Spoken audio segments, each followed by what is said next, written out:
Sveiki, bičiuliai.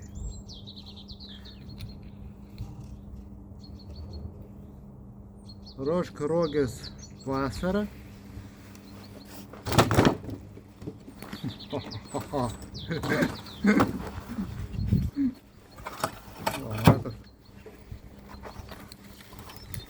A žiemą paukščio namelį. Su jumis raganis. Kaip matot.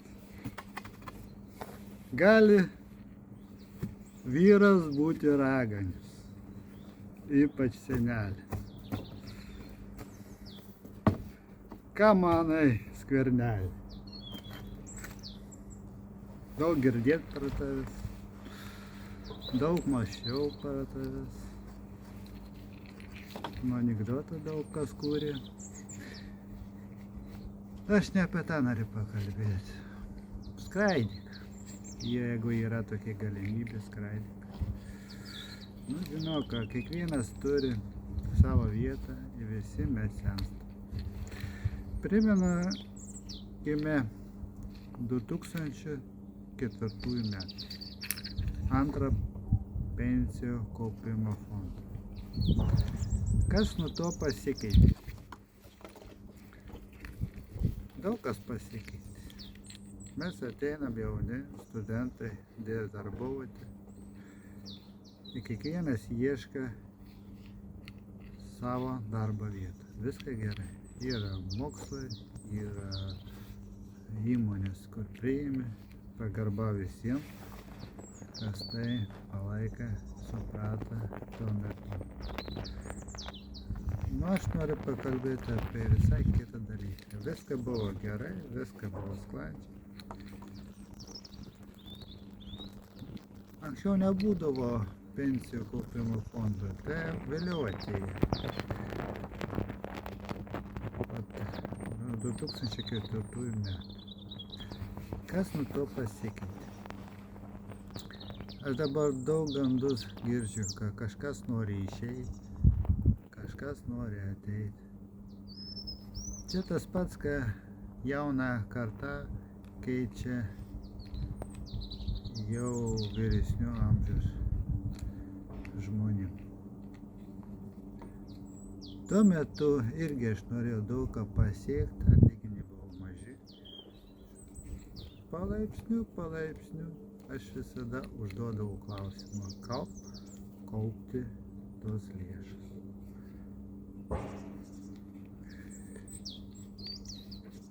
Tai va, tai dabar atėjo 2026 metais. Ir noriu pasidalinti su jumis patirtimi. Aš nuo to laiku dar kaupiu pensijų fondą ir aš patenkintas.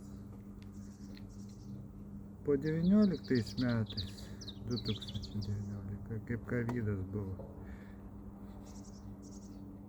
visus prašė, kas sugeba dirbti nuotoliniu būdu. Nu, ne visi tai sugeba daryti. Tai yra rimtas darbas. Čia reikia pagalvoti, kad tai stažas eitų. Ne taip savo, kad investavai į pensijų fondą, jie atsimi kada nori. Taip sistema neveikia. Kaip kovidas pasibaigė, dauguma į įmonę dirbti. Jie nesugeba tą daryti. Ar neturi idėjų, ką kažką sukurti. Ką aš padariau po to laikotarpio? Aš pradėjau pabiškį taupyti. Nesvarbu, kiek taupau. 1000, paprašau 100 eurų ar 1 eurą. Visi mes suprantame, kad nuo vaikų, mažiau vaikystė, vaikus mes mokinam kaupti pabiškį, procentą iki euro, eurukas. Nieks jame siūlė tenais tūkstančius ar daugiau tų pinigų. Tai yra nesąmonė. Vaikus taip nemokina ir iš mažens. Jūs turite apsispręsti, kam tos lėšas reikia skirti. Po to laiko aš pradėjau dirbti savo darbą ir sukaupti galimybę. Pamačiau, kaip bankrutuoja įmonės, kaip jie traukiasi į biržą. Jie tokias patys žmonės kaip ir mes. Kažką norim užsidirbti. Nu, kas baigėsi? Kad ne visi mes turim idėjų. Po šio laiko aš kaupiu toliau pensijų fondą antrą. Nu, pastebėjau, kad atsiranda kiti įmonės, kuri bankrutuoja. Atsiranda kiti. Vieni išeina, kiti pareina. Ir laimė tie, kurie turi kantrybės kentėti. Jeigu pažiūrėti įmonės, tenais dividendus jis moka, kas investuoja. O tenais labai mažas procentas. Daugiau kiti galvoja, nemokėsiu, išeisiu, kiek man čia dirbti reikia. Tokie žmonės traukiasi iš visų. Ką aš pastudijavau vis per tą laiką ir supratau, ką aš sugebu dirbti iš tolinių būdų ir aš patenkintas.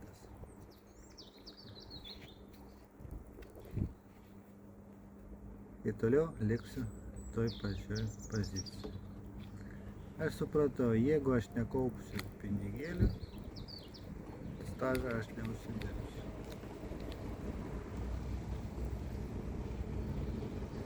Tad patariu likti toj vietoj ir toliau investuoti. Jeigu jūs išimat pinigėlį, būkite atsargūs su savo pinigėliais.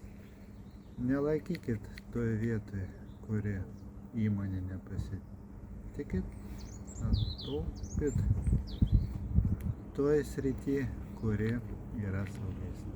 Kiekvienas turi žinoti pats, kur ką investuoja.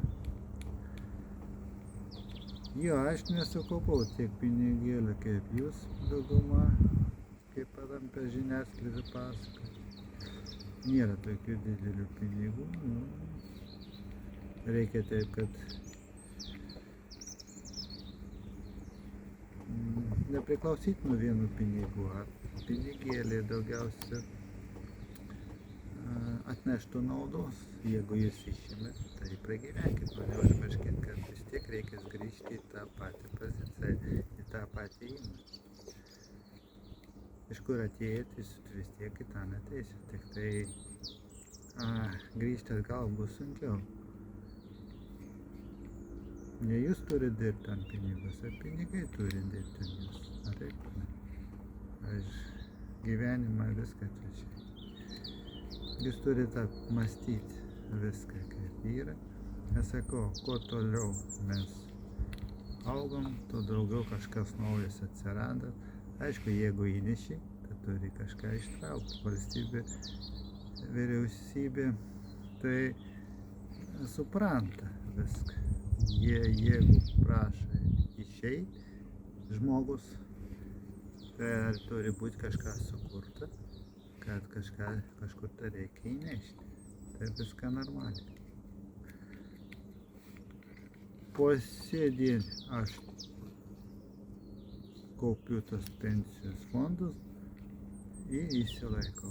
Nu, pastebėjau, atsiranda vis naujų idėjų. Iš to turim mes išgyventi. Vienintelis, kas aš pastebėjau, daug ieška žmonių pažinčių Facebook'e. Aš neieškau, todėl kad kai kurie eilėraštį rašiau, kad viską reikia pačiam kurti, nepriklausyti ne kitų žmonių. Todėl, kad jeigu ieškosit kitur patarimų, jie tą jūsų informaciją paprasčiausiai pasinaudos. Mažiau ką pasakot, gyventi ramiai, neieškoti galimybę kaip praturtėti. Šiandien praturtėsi, rytoj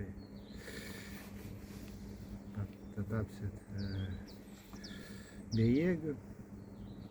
Turi taip, kad pragyventi gyvenimą jūs turėtum kažką, piniginlį dirbti turėtum jūs. Aišku, galime gražiai apsirengti su kostiumu, nieks nepatikės, tai yra absurdas. Nereikia taip jau nusivažiuoti, kad gyvenimas apsisuktų atviršiai prieš jūsų, ne? Turėtų būti. Pažiūrėkit, kas yra čia. Čia yra rogės. Aš patenkintas tokiam rogės, todėl jūs matot, yra mediena, skylė, vėl mediena, skylė. Čia toksai mūsų gyvenimas. Šiandien jūs turit kažką, rytoj jūs nieko neturit.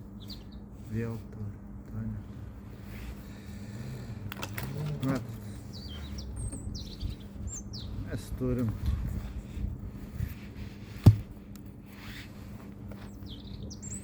Mes turim kažką, ką mums padeda pragyventi žiemą. Žiema buvo labai šalta, ne? Žiema labai buvo šalta, mes nežinom. Užteks mums pajamų žiemai pragyventi ar neužteks. Kiekvienas šildėsi kaip moka. Ne? Ot, raganos su jumis. Anksčiau jaunystėje aš kažkaip tą gėdėjusi, paimti šluotą, iššluoti viską iš eilės. Tik su amžiu aš pradedu suprasti, kad šluoti tai yra tik tai ant gryno oro vienas malonumas. Ne? Su kostiumu nepašluosi. Parinkti tokią rūbas, kad atitiktų jūsų gyvenimą, poreikį. Jau ateina toks įpratimas, tik tai, kada tampa žmogus vyresnio amžiaus.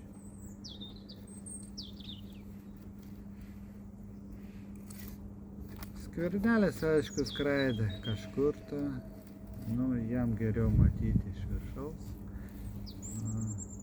Tas, kas moka skraidyti, jis ne visada sugeba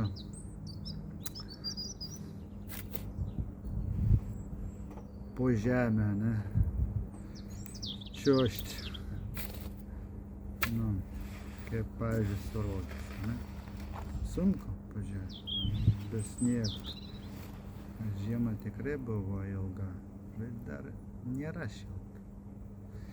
Ką gali žinoti? Pranešiauja sinoptikai, kad dar pašals, gali vasarą pasnigti, viską gali būti. Tai vat, jeigu jis pasitraukėtis iš pensiją antrą pakopą, jis visada pagalvoja. Tai tos pinigus jūs iškart pravalgysit, pasinaudotis taip, kad jūsų valstybėje būtų saugiau gyventi. Aš patenkintas kad mūsų Lietuvos valdžia bando kažką pasakyti, jie nesupranta, nieks jų. Nesupranta valdžios mūsų žmonės Lietuvos, visi galvoja pačiupti daugiau pinigų, paimti senelį turtingą, kad jis gyvenime aprūpintų. Taip nebūna. Tikrai. Iš dangaus pinigai nekrenta. Neišeis. Su manim tai tikrai neišeis. Tai merginai, galvokite apie save. Ką praradot jaunystėje, tai aš bijau, ką rasit senatvėje. Pažinčių, kaip sakant, neieškokit. Už dyką į senelis mačiutį nemylė. Tai va. Aš liksiu toj pačioj antroj pakopai. Aš buvau, sakiau, kasmet rašydavau, sakydavau, kad antrą pakopą reikia kaupti, kad įsimti dalis, reikia pagalvoti, kad jums stažą reikia užsidėti, jeigu neturit kitas įstaigas, kur užsidėti, jeigu patys nesurinkt. Nu, ant to notas aš noriu baigtis, jūs apsispręskit patys, įvertinkit savo galimybės, ką jūs norit, kaip praturtėti, ką jūs norit įsigyti. Ne visi išmanieji įrenginiai atneš naudos, jeigu jūs turit, keisdavo dažnai, pagalvokit, ką pagrindinį žmogų reikia. Pavalgyti. Stogo pastovi, ne? Tai apšildyti savo trobą. Čia pagrindinė, ką reikia, žmogus turi. Visa kita. Geriau skirti sieną saugumui savo Lietuvai, negu vis tiek į kitą pasaulį su savim nedaneši. Aš kartais įvairius būnu. Į gražiai apsirengusi, kaip senelis, mes turim supratimą, kad pagal poreikį reikia atrodyti. Ne taip, kad paveikslėlį pamatai, ir tu esi toksai ubagas, tu niekam nereikalingas, tavinėje. Gali būti pačiai seneliai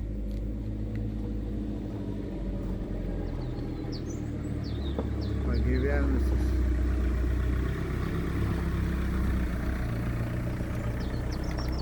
Daug metų būti dar mudresnė negu pats jaunas. O vis tiek merginai prasiblaškė, kol jauni buvo pagal užsienį. Čia ypač mūsų 90 metais. Kas buvo 90 metais, visi žino. Ateina kita karta ir gyvenimas pasikeitė dar blogiau, negu mes matėme. Kas jaunystė gyvena anksčiau, tai jau vaikams tik pavydėti, kaip mes jaunystė augo. Dabar vaikučius tikrai gaila, kurie mato tą, ką neturėjo matyti jaunystė, prarado visą vaikystę. Jie užaugo, mąsto jau kaip suaugus žmogus per anksti. Aš turiu minti apie tos karus, apie tą, ką vyksta. Aš noriu padėkoti mūsų vyriausybei, kad tikrai rūpinasi savimi. Aš nemačiau tos valstybei, kad palėtų saugiau gyventi. Aš paliksiu tos visas lėšas, ką nepravalgys. Paliksiu viską valstybės sienos saugumui. Jie tą moka pasinaudoti. Visus iš pensijos fondus nepasiimsiu pritikėti. Reikia pragyventi ne taip, kad iš kažką tą griebt savo. Reikia kažką, kad tave prisimintų. Arba kokią naudą atneštų. Tie įmonės, kuri bankrutuoja.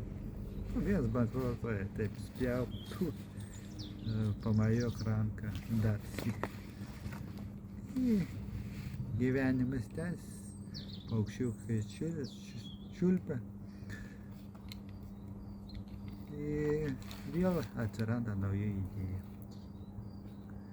Su Dievo pagalba mes saulė šviečia.